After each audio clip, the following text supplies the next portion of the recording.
So Kakalosh, we're continuing with Samach Daled Amud Aleph, the two dots. Okay, 64A1, two dots. It says over here like this: Musaf sak al beged. So we said that if a person had sackcloth, which was made out of the feathers of izim, of goats, it's going to be mekabel tumah.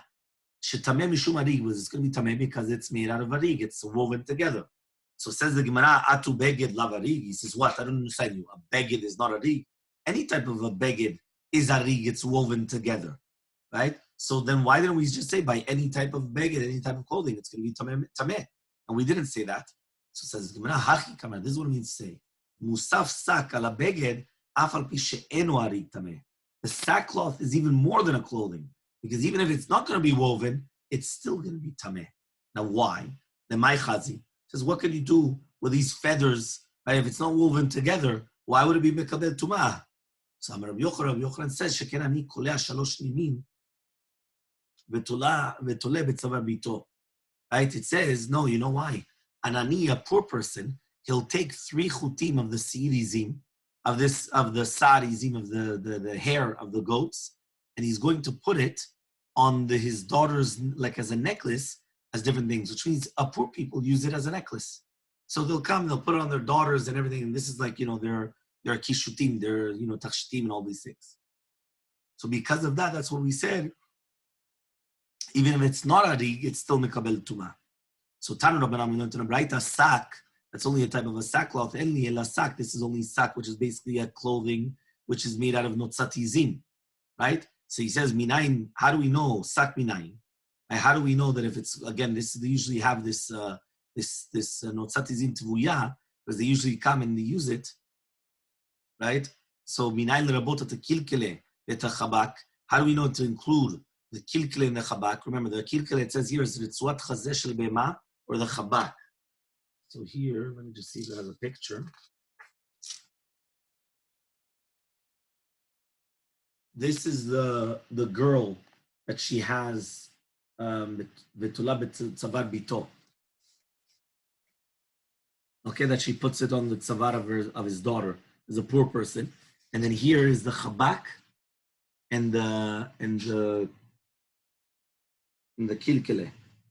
You see over here? So the chabak, right, it's like hugs it, and the kilkele is on the top, really. So how do we know that the chabak, which is on the stomach, right, and the kilkele is on the chest? Tamulumar, how do we know that that's also going to be mekabel tumah? So tamulumar, o sak, the word o. When it says the word o, it's coming to include these 2 utensils that it is going to be mekabel tumah. So yachol shani marbet chavalim vet meshichot. I would have thought that it's going to add in the chavalim and meshichot, which is basically different types of medidah, right? Which is, types of things which are to measure, okay? Chevle medidah, like, ropes of measures.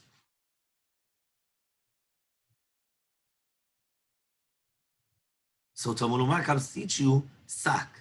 Ma sak tavui varug, just like the sak is woven together. So too, of course, tavui varig. So anything which is going to be woven together, it's going to be mekabel tumah as well. So again, it comes out that from the word sak, we only have sak. The kilkeli and the chebek, which is again for the chest and the stomach of the animal, they learn it from all sak. Okay? I would have thought to say that it's going to be also chavalim meshichot. So it comes to teach you only sak, which means only something which is going to be woven together, right, to the bud. So to anything which is woven together, right, but not the chavalim and meshichot, because they're not woven together. This, these like types of ropes or whatever it is, which is made to measure, they weren't woven together. Okay? So, hareu omer bemet. This is all talking about tumat met, right? V'chol beged v'chol klior v'chol ma'aseh titchatav. You have to come and you have to rinse it, you have to wash it with the mayim of the efer of the paraduma. Okay, that's what it means. You have to purify it. The rabot, this comes to include, when it says v'chol ma'aseh the rabot at the kilkele and the chabak. That's what's coming to include the kilkele and the chabak. Okay, so that means before we added in the kilkele and the chabak from o sak, from the word o sak. Now we're learning it from v'chol ma'aseh zim, anything which is made out of izim. So what are we going to do, obviously, with the word o sak then? So yachol shani marbet chavalim et meshichot I would have thought that I'm going to add in the chavalim meshichot also as well, that it's going to be mekabel tuma, these utensils for measuring. Bedinu, but it should be the opposite. Timeh b'sheretz v'timeh b'met. If it's going to be mitameh with a sheretz and mitameh b'met, just like when it was mitameh b'sheretz, lo timeh la tavui varug, it's only going to be mitameh if it's woven together. So too kishitimeh b'met, when it's going to become mitameh met, also lo timeh la tavui varug, it shall only become tameh if it's going to be woven. If it's not woven, it shouldn't become tameh for tameh met. So says the Gemara, right? Hen im hekel betameh sheretz shikala nakil betumat tamet shichamura. So he says, what are you talking about? The exact opposite. If you're going to be mekel betumat sheretz, which is light, remember, tumat sheretz is much lighter than tumat met. The worst tum'ah is tumat met. So if you're going to be mekel betumat sheretz, which is kala, you're going to be mekel in tumat met, which is not kala, which means by tumat sheretz in achanami, you're right. It has to be tavui varu. It has to be woven together. But by tumat met, it doesn't have to be woven together. So says the Gemara, Tumulomar, beged ve'or. What does it mean, beged ve'or? It says over here, beged ve'or, l'gzera shava. It's like gzera shava. Ne'mar beged ve'or betumat sheretz. It's written beged ve'or by tumat sheretz. Ne'mar beged ve'or bemet. So it's written beged ve'or by both tumat met and tumat sheretz. Ma beged ve'or amur sheretz. Just like beged ve'or, which is brought down by sheretz. Lo timeh la tavui varig. He didn't impurify it, right? Unless it's going to be tavui varig. So to beged ve'or, which is brought down by tumat met. So we learn it from the pasuk. Beged ve'or. A clothing and or has to be the same thing. So that's what we're learning. Okay? Uma beged ve'or amur bemet. Timeh kol ma'aseh izim. Af beged ve'or amur b'sheretz. Timeh kol ma'aseh izim. So says the Gemara, just like beged ve'or, which is brought down by tumat met, it's going to be mitameh kol ma'aseh izim, any type of, whether it's going to be tavui varug or, all these things, right? So it says, so too beged ve'or, which is brought down by tumat sheretz, also it's going to be mitameh kol ma'aseh izim, also any type of ma'aseh izim. So says the Gemara, en li ela davar haba min ha'izim. I only have something which is going to be coming from the izim. Minay lerabot davar haba mizenav asus mizenav parav. How do we know? Because again, until now, we're talking about ma'aseh izim, anything that comes from the goat. What about anything else? So he says, how do you know? How do you know that something that's going to come, whether it's going to be from the znava sus or znava para, from the tail of the sus or the para, how do you know it's also going to become tameh? Tamulumar o sak. That's what you use with the word o. Because remember, how do we start this? We started this because since we added in the kilkili and the chabak, we added it in from the words v'chol ma'aseh izim. So now the words o sak is extra. So o sak comes to include znava sus and znava para. So ask the Gemara v'ha pikte. 1 second, I thought you needed the word o for kilkile v'chabak. So he says no hanamile ikamed delet gzera shava, but that's only if it's before the gzera shava, right? That we brought down from beged ve'or. Hashta dati gzera shava, but now that you have a gzera shava of beged ve'or, aitule becomes extra. So now I learned the osak for the znava sus and znava para. Okay? Ve'eli ala sheretz, but this is only to do with osak by a sheretz. Tumat med minayin. How do we know that it's going to be mitameh met also with this clothing made out of, or these things which are made out of the znava sus and znava para? Okay? So it says the Gemara, Vedinu, right? It's a din, the what? Timeh bemet, v'timeh b'sheretz. It says it's mitameh bemet, mitameh b'sheretz. Right? Ma keshetimeh b'sheretz, asa davar haba miznava sus, miznava para b'maaseh izim.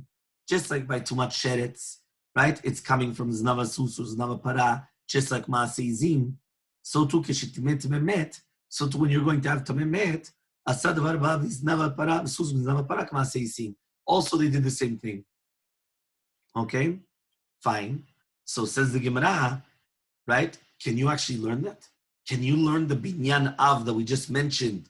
That just like by tumat sheretz, you included znava sus, znava para, b'maaseh izim. So too by tumat met, you're going to do the same thing. Im hirba betumat erev shehi meruba, narbe betumat shiv'ah, right? Shehi muetet. He says, 1 second, tumat sheretz is only tumat erev, which means if a person comes and touches, whether it's a tumat sheretz or a nevela, a carcass, a dead carcass, or shikvat zera, right? It's only going to be tumat erev. However, though, here we're talking about tumat shiva. If it's tumat met, right, it becomes right tumat shiva 7 days, because that's by paraduma. When you sprinkle with the waters of the paraduma, it's 7 days. It's not just stam. You go to the mikveh and then at night you're okay. So Tumalumar comes to teach you beged ve'or. What is beged ve'or? Beged ve'or is gzera shava. Neymar beged ve'or b'sheretz. It's written beged ve'or by sheretz, and it says beged ve'or by tamat met. Just like beged ve'or by sheretz, it's something which comes from this nava sus nava para. So too maseizim. So too the beged ve'or, which is brought down by met, is something which comes from this nava sus, this nava para, just like maseizim. So it's gzera shava. So says the Gemara, right? Umufne. Is it empty? Which means, is there nothing else learned from this Gezerah Shava? Because remember, what is the Gezerah Shava? I have a word here and a word here, and I apply the halachot together. So now, if I need that word for a different teaching, it's not mufne. It's not empty. It's not available, right? What does that mean?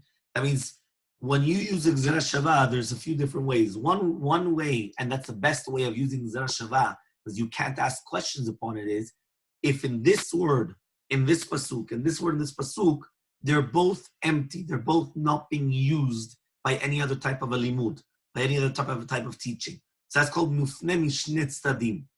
Then there's something which is, so there you can't even ask a question, which means that that's it. It's a Gezerah Shava, gamarnu. Then there's mufne mitzad echad. Mufne mitzad echad means whether it's this one or this one is empty, it's not being used, but the other one is being used. And then you have that they're both being used. And that's the lightest form of a Gezerah Shava, because on that one, obviously, you could ask much easier and you could throw it off. Because if you could ask questions, because each one is being used for a different thing, that's what it is. So ask the Gemara, umufne, are you going to tell me that it's going to be extra in both psukim? Which means that you're not learning anything else out from it. Dila mufne, but if it's not going to be mufne, ika lamifrach, you could ask the following question.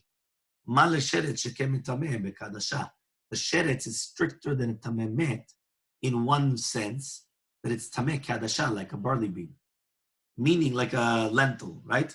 He says, what does that mean? Tameh met is only going to be mitameh when it's a kazait. That's 28 grams, right? A kazait, like right? Here, it's going to be mitameh even like an adasha, like a lentil. It's much smaller than a kazait. So therefore, it comes out that there is a stringency more in tumat sheretz more than tumat met. So if you're going to tell me that it's not mufne, I'm going to ask you this question, and I'm going to throw it off.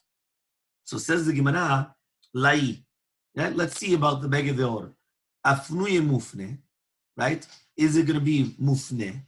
Michti sheretz itkash shikvat zera. He says, listen, sheretz has a kesh, a juxtaposition to shikvat zera. It's written the proximity together. Why?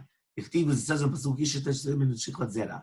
Samich immediately afterwards it says Yisha Shiriga b'chol sheretz. Uchtiv beba yishikvat zera v'chol beged v'chol or sheyalav shikvat zera beged ve'or v'dechad v'rachmana b'sheretz lamali. So why do I have beged ve'or by a sheretz? If you already wrote down beged ve'or by the shikvat zera, so I don't need the beged ve'or by sheretz. So it's written right beside it. So it is extra. Shmamina lafnuye. So it comes to teach you that it's going to be empty. It's going to be open. It's going to be like it's not being used. So says the Gemara.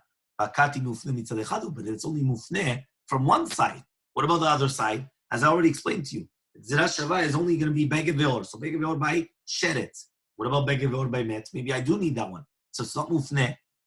Bakati mufne mitzad echad. Hani chal mandamar. This is good according to mandamar.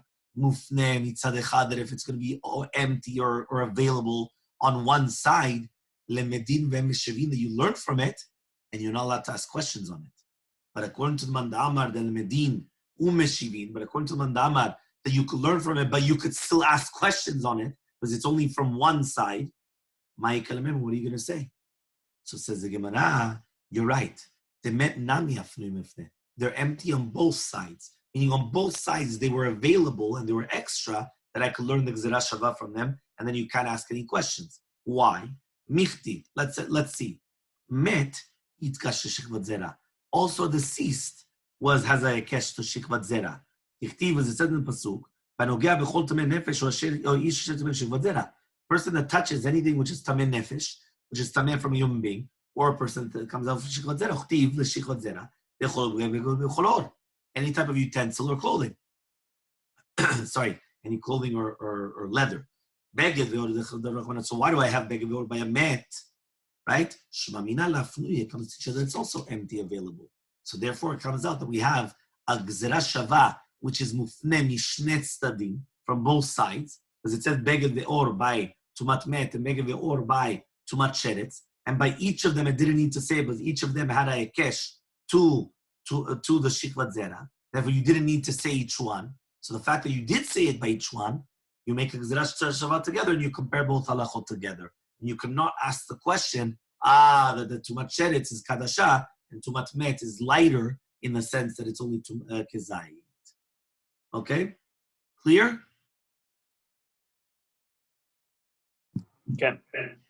Ken? For everybody, clear? Crystal clear? Yeah? Okay. Not really crystal, but it's okay. Okay. You're being honest. It's okay. Right? Fine. It's gonna go always like this with the Gezerah Shava. No, 100%. No, basically, just like, again, a very quick summary. Basically, what happened is that we were trying to learn anything which was going to be a rig or not a rig, right? Woven or not woven, and we had Gezerah Shava from Beged Ve'or. Okay, so we wanted to do with this Gezerah Shava from Beged Ve'or, right? We wanted Gezerah Shava to the two apply. Okay, and it's just like by tumat sheretz, and which is ari, it's going to be the same thing. So we went and we said, how do you compare both halachot together with the gzera shava? Because once we said that the gzera shava works, now we have the word o sak extra, and now that you have the word o sak extra, we're going to come and we're going to learn other things as well from it. So And because the connection of the phrase and the Torah, the shares and the tumat shechvat zera also.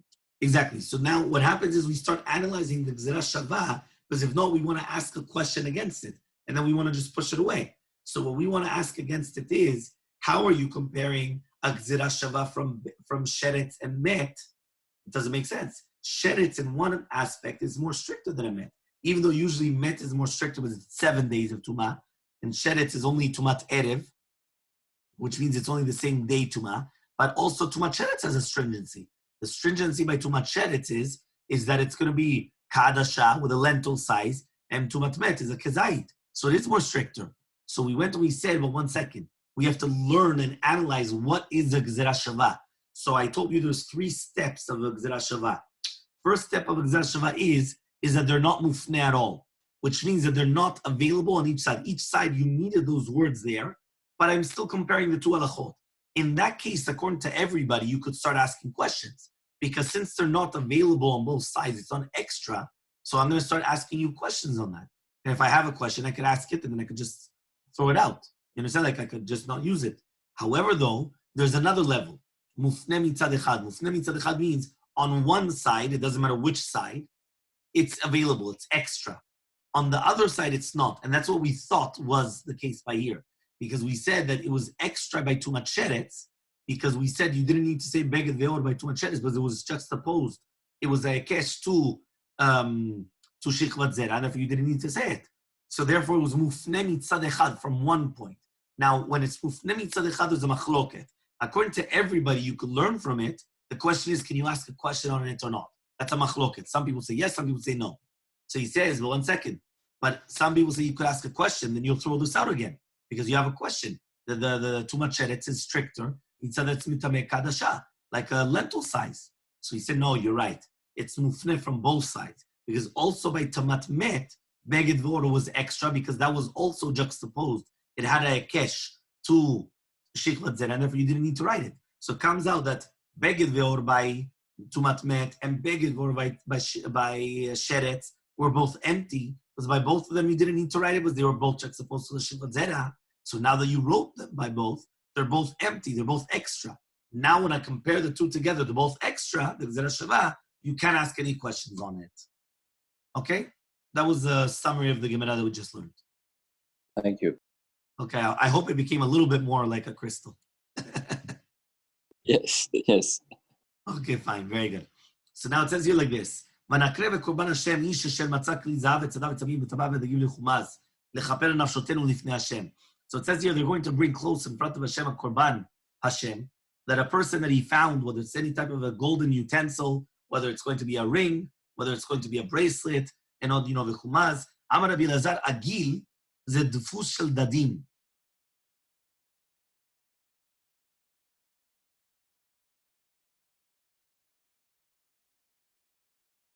No? I don't have a picture.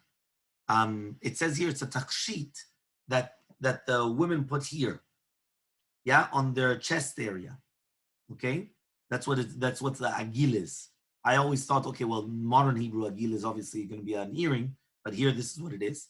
Kumaz is a defus shel bet harechem. Okay, so Amar Rav Yosef says of Yosef, right? Kumaz. Which means davar mevi lidei gechuch, something that brings for schok veletzanut. Okay, but this is obviously pritzut and everything. So it's like promiscuity. So that's why it's something by the Bet Rechem. So Amale Rabba comes and he says, Migufe de Krashmamina. So we learn this from the actual pasuk. Because it says kumaz. What is kumaz? It's a notrikon, it's an acronym. Kan makom zima. This is a place of promiscuity, of immorality. Okay? So what happened? It says, Vayitzok Moshe al Pikvei HaChayim. Moshe Rabbeinu got upset at the Sarei HaTzava, the generals of the army. Why? Amar Nachman Mivua, says Nachman Mivua, Amar lehem Moshe Yisrael, says Moshe to Yisrael, Shema chazartem lekilkulchem harishon. Maybe you went and you started doing znut. Yeah, that which you did at the beginning with Masechet Shabbat that caused the death of so many thousands, 24,000 Jews, and you need a kapara. Amrulo, they told him, what are you talking about? Nobody died. The fact that nobody died, that's a proof that nobody sinned. That means even though we have these utensils, don't think that we sinned. Amar lehen, he told them, in ken kapara lama. So why do you have to have a kapara? Amrulo, they told him, in mide avera yatsanu. If we didn't do an avera, mide irhur lo yatsanu. We didn't get out of hirurim. Meaning when they got these utensils, they have hirurim. They have negative thoughts. And those negative thoughts, that's why they have to bring a korban. And that's why it says, miyad v'nekev korban Hashem. They have to bring a korban Hashem on a hirurei avera, on the thoughts of an avera. Okay? So that's what it says also here. Right? Tana Dvar Bishmael, we learned in Dvar Bishmael. Mipnei ba'utzechu Yisrael shebeoto dor kapara. Why did they need a kapara after Milchame Midyan? Mipnei, because, Samach Daled Mubet, shezanu enehem min arva, which means that when they were going to war, they were seeing things which they shouldn't have been seeing. And therefore, the fact that their eyes sinned, because even though they didn't sin before, they didn't do an Avera Mamash, but the fact that their eyes sinned, that's why they needed an atonement. So Amar Rav Sheshat, says Rav Sheshat, why is it that the Torah wrote tachshitim, which are usually used like a tabat, a ring, is on the outside, right? It's on something revealed. Why did he use that with things which are used on the inside, which is something which is not revealed? So it says, Lomar lecha, to tell you, if anybody looks at the small finger of a woman, which is revealed, it's as if he's looking at her private parts. Which means that a person has to realize, and this is the hashkafa of the Torah, that if a person looks at a woman to stares and gazes at her beauty, it's as if that he's looking at her without clothing. It's the same thing. There's no difference mitzad the Gemara or mitzad hashkafa v'kadosh baruch hu. It's znut. It's the same thing. Okay? Fine. Says that, obviously there's a lot of musar what to talk about here, but we're late. So let's continue. It says over here like this. Mishnah. Yotza isha bechute se'ar, ben mishela, ben mishel chaverta. So a woman could go out with hairs that belong to her friend, right? Or to herself. Well, that means these chute se'ar that she puts in her hair, doesn't matter whether they belong to her or to her friend, right? It's going to be okay. Bechute se'ar, ben mishela, ben mishel chaverta, ben mishel behema, or even of an animal, like of a horse. Uvtotefet uvsarvitin. So these are the chute se'ar. Sorry, here this is of totefet bizman shel tefurim. This is a totefet. This is a totefet. It's like tefillin.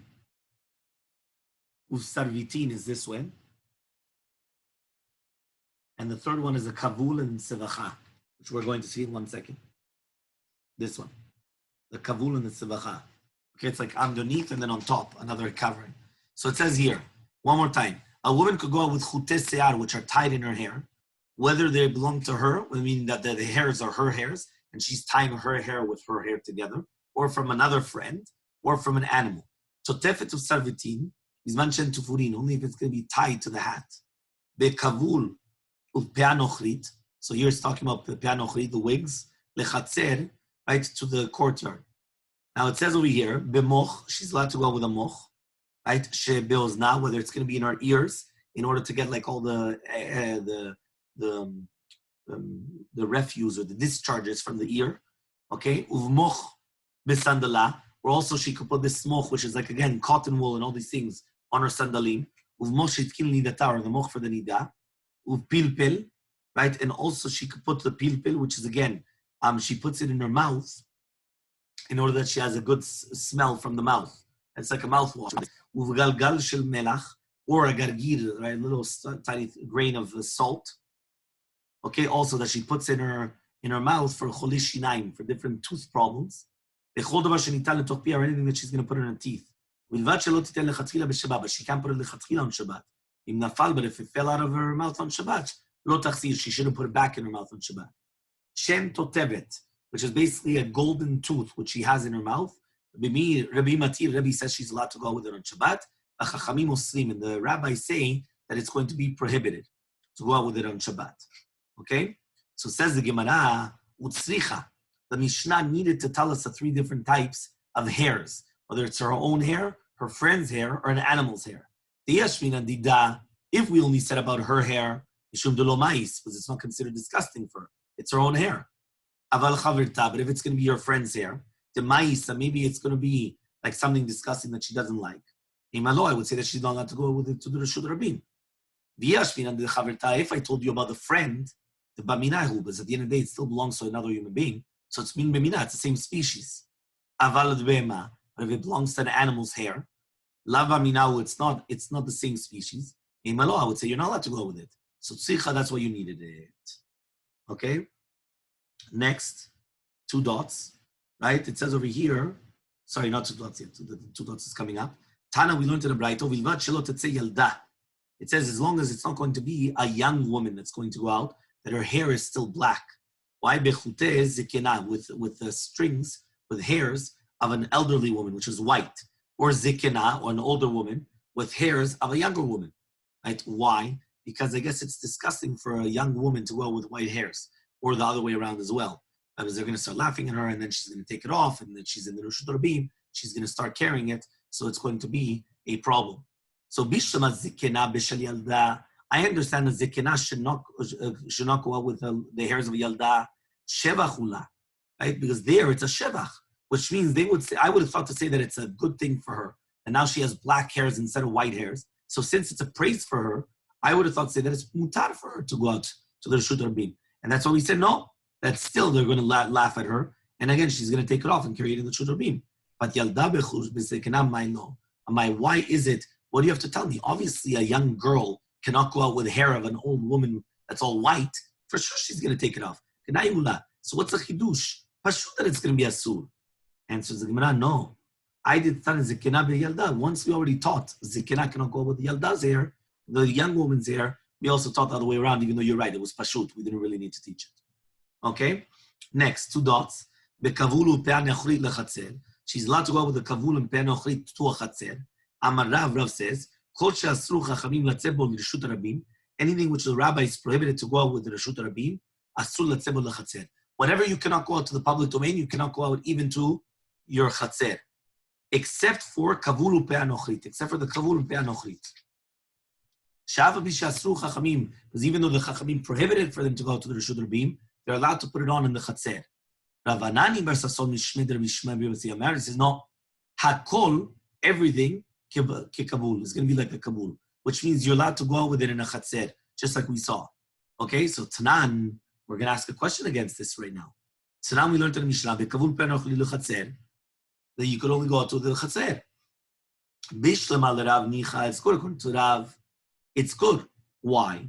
Ella, because he just said according to Rav, right, that it's going to be. So there we didn't mention anything else. We only mentioned these two things. So it's mashma that these two things are mutar b'chatzer, but all the other things it's a sun even in the chatzer. So Bishlam al Rav, it makes sense. But according to Rav Anani or Sasson, he just said no, that everything was going to be permitted. Why did the Mishnah only mention the kavul u'peh nochri lechatzer? So says the Gemara, you're right, kasha, it's a good question. However, though, Rav Anani bar Sasson nishmed the man kamale. So who's Rav Anani bar Sasson going like? Nishmed Rabbi Yishmael Rabbi Yossi. He's going like Rabbi Yishmael Rabbi Yossi. Yishmael Rabbi Yossi Tanu Upalig. He's a Tana. He's allowed to argue on the Mishnah, and therefore it's not a question. Meaning, even though this Rav Anani bar Sasson has a question against him from our Mishnah, he holds like Rabbi Yishmael Rabbi Yossi, and Rabbi Yishmael Bar Yossi is a Tana, so he's allowed to argue on the Mishnah, and therefore you can't ask anything against him from our Mishnah. Ule Rav Maishnahani. So Rav, what's the difference between these two things about the kavul and the peh nochrit, that you're allowed to go out in the chatzer, and everything else is asur to go out in the chatzer? So he says, Amarula Ula says, Kedei shelo titganeh al bala, which means if she cannot put this on at all, she's going to be mitganeh bifnei bala. She's going to be, why? Kedetanya we learned in the Braita, Vadava benidata. What does it mean, Vadava benidata? A woman that she's going to nida. It says the Kerim Arishonim. The Zekerim Arishonim used to say benidata is mamash, kimash ma, which means that a woman is like distanced, okay, from the husband. So because of that, they made amru shelo tichov lo tichos lo tikashev b'videi tzivonim. So it comes out. So a woman during that time, she's not supposed to put on makeup and all these things, and she shouldn't put on b'videi tzivonim until Rabbi Kiva came and he said no. Rabbi Kiva and he taught im ken ata meganeh al bala v'nimtza bala megasha. If you're going to make her look ugly in front of her husband, the husband's going to divorce her. So what's it coming to teach you? She's always going to be a nida until she comes into the waters. Okay? Which means that's what you say. You could put all the waters in the world on it. That's the only thing. So that's what it comes to teach you. So because of that, in order that she shouldn't be mitkaneh al bala, that's why we said she's allowed to go out in the chatzer. Obviously not the Reshut Rabim, but she's allowed to go out with the chatzer with this kavul and peh nochrit, and there's not a problem. Okay?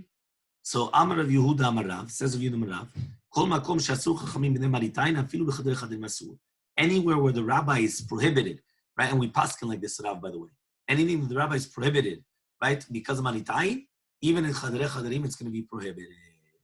Okay? That means the maritayin is always prohibited, even if you're doing it privately in your own home. So Tran, we're going to ask for the Mishnah. 1 second. We just said, Velo bezug. You're not allowed to go out with a zug, with a bell on the animal, right? Even though it's going to be pakuk, even though there's the foam and everything inside, so it's not going to be making a ringing bell. The Tanya Allah, we learned on epokek zug. You're allowed to put it on, right? Put these things inside so it's not going to make the bell ringing, right, on the animal. And then you're allowed to be mitayel b'chatzer. So it comes out that this is going to be permitted to go out in the chatzer, not in everything else. So answers the Gemara Tanai. It's actually machlok Tanaim. The Tana, as we learned in a Braita, we're going to go until the 2 dots, right? One more line. Samechem Udalef. Shotchan b'chama. If somebody's clothing got wet, right, with rain, he's allowed to put it out in the sun. Avalo keneged, but not in front of people. Bilazar Shimon say it's a sur. Why? Because again, like Rav, anything which is going to be a sur is going to be a sur. Bechadrei chadarim. Maritain. Even maritain, okay? So the truth is, this is actually going to be very interesting. This is going to be an interesting halakha. Remind me next time. I'll tell you the halakha to do with the raincoats. Are you allowed to hang up a raincoat or not, or different clothing, because it's maritain? It's brought down in Shulchan Aruch and Siman Shin Aleph. Very important.